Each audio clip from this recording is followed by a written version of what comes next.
कैसे हो मेरे यूनिवर्सिटी चैंपियंस। आज मैं लेके आया हूँ बीए सेकंड ईयर के जो एग्जामिनेशन हुआ था उसमें जो बॉटनी सेकंड का पेपर है किसका, प्लांट फिजियोलॉजी और बायोकेमिस्ट्री का।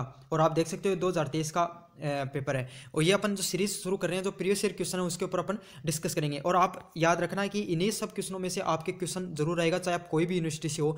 सभी यूनिवर्सिटी का जो कोर्स होता है वो सेम होता है, क्वेश्चन बस थोड़े लैंग्वेज चेंज होकर आती है, बाकी क्वेश्चन लगभग सभी के अंदर सेम आते हैं। और ये भी आपको ध्यान रखना है कि सभी यूनिवर्सिटी के अंदर प्रीवियस ईयर क्वेश्चन ही आते हैं। तो आप इस वीडियो को पूरा देखिए। अगर आपको वीडियो अच्छा लगे तो वीडियो को लाइक कर दीजिए, और ऐसे वीडियो देखने के लिए आप चैनल को जरूर सब्सक्राइब कर दीजिए और अपने दोस्तों को भी शेयर कीजिए। अब ये बड़े वाला है जिसके अंदर आपको 3 घंटे का एग्जाम होता है। तो चलो शुरू करते हैं अपन पहले नंबर क्वेश्चन के ऊपर।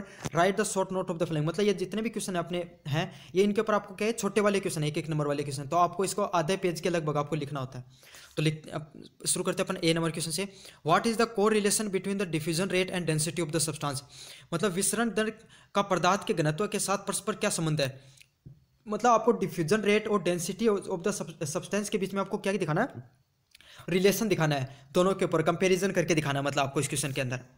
अब बढ़ते बी नंबर क्वेश्चन की तरफ। Define the water potential. मतलब जल विभव की परिभाषा कीजिए। मतलब आपको बस इस क्वेश्चन के अंदर सिर्फ वाटर पोटेंशियल, जल विभव की क्या देनी है, सिर्फ परिभाषा लिखनी है आपको। छोटे वाला क्वेश्चन, एक नंबर वाला क्वेश्चन। अब बढ़ते सी नंबर क्वेश्चन की तरफ। What is hydroponics. मतलब जल सर्वघन क्या होता है। अब इसके अंदर भी आपको जो हाइड्रोफोनिक्स होती है इसकी क्या डेफिनेशन लिखनी है पूरी की पूरी। अब बढ़ते हैं डी नंबर क्वेश्चन की तरफ। Zinc is the uptakes by the roots in which ionic form. मतलब जिंक का अवशेषण जड़ों द्वारा किस आयनिक रूप में किया जाता है। अब आपको मतलब जड़ों के द्वारा जो जिंक ग्रहण किया जाता है उसको किस फॉर्म में किया जाता है, आपको इस बारे में पूरा एक्सप्लेनेशन देना है। अब बढ़ते हैं अपने अगले नंबर क्वेश्चन ई नंबर क्वेश्चन की तरफ। Who discovered the C4 pathway for the CO2 fixation in the plant.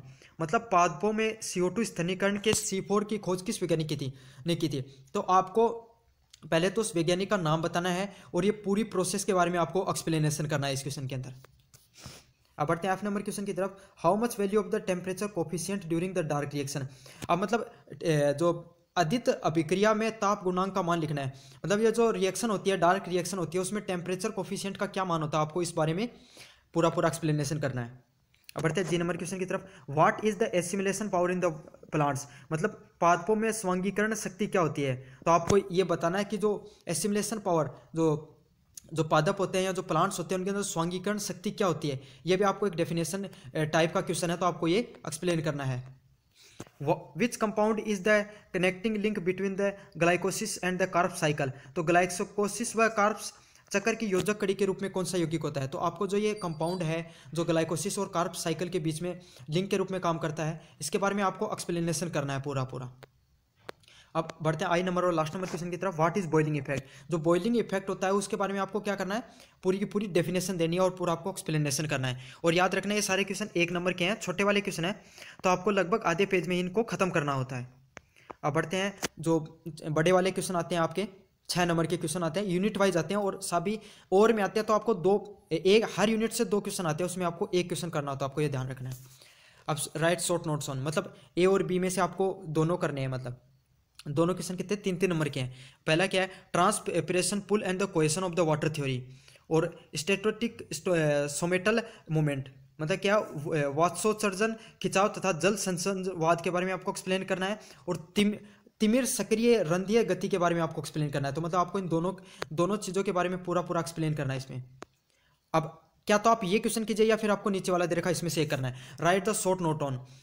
तो किस पे आपको लिखना है, डोनोन इक्विलिब्रियम के ऊपर लिखना है या फाइलम लोडिंग के ऊपर लिखना है। मतलब डोनोन समन्वय या पोहवाव उद्भारण के ऊपर, इन दोनों में से आपको किसी एक चीज़ पे लिखना है। और क्या तो आप ये 2 कीजिए या फिर आपको ये करना है, इन दोनों में से आपको एक करना। और दोनों 3-3 नंबर के क्वेश्चन होते हैं। अब बढ़ते हैं 3 नंबर क्वेश्चन की तरफ। Describe the citric cycle in the detail. अब आपको सिट्रिक साइकिल है उसके बारे में आपको कंप्लीट एक्सप्लेनेशन देना आपको इसमें। क्या तो ये क्वेश्चन कीजिए या फिर नीचे वाले कीजिए, आपको 2।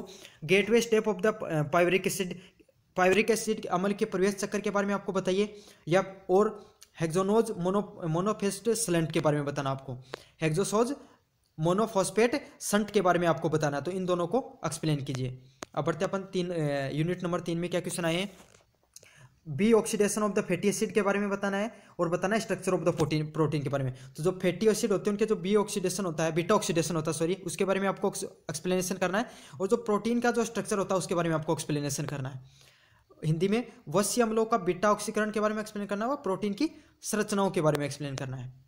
या फिर आपको किसके बारे में एक्सप्लेन करना है, what is the alkaloids, give a detail note on the important alkaloid with the properties. Alkaloid क्या होते हैं और महत्वपूर्ण एल्कोलाइड के क्या उनके गुण लिखने हैं। तो पहले आप एल्कोलाइड को पूरी डेफिनेशन लिखोगे लगभग एक पेज के अंदर, और उसके बाद में एक पेज के अंदर आपको क्या उनके इंपॉर्टेंस लिखने हैं, और आधे से ज़्यादा पेज के अंदर आपको उसके प्रॉपर्टीज के बारे में लिखना है। लास्ट जो यूनिट है उसके ऊपर क्या है, 4 नंबर यूनिट पे right the short note on, कि किस पे लिखना है, सीड डेमोक्रेसी ब्रेकिंग मेथड्स के ऊपर लिख सकते हो, या लिख सकते हो फोटोक्रोम कॉन्सेप्ट ऑफ द फ्लोरिंग, मतलब बीज प्रस्तुत नष्ट करने की विधियों के बारे में लिखना है, या पुष्पन के लिए फोटोकाइमा संकल्पना के बारे में लिखना है। What are the auxins, describe its discovery and the physiologic effect on plants. Auxins क्या है, इनके खोज व पादप व क्रियाओं के प्रभावों के बारे में लिखिए। तो क्या तो आप ऊपर वाला क्वेश्चन सोल्व कीजिए या फिर ये सिंगल क्वेश्चन सोल्व कीजिए, ये आपके ऊपर निर्भर करता है। तो मुझे उम्मीद है कि आपने पूरा वीडियो देखा होगा। पूरा वीडियो देखा तो आपने इस वीडियो को लाइक कर दीजिए और चैनल को सब्सक्राइब कर दीजिए।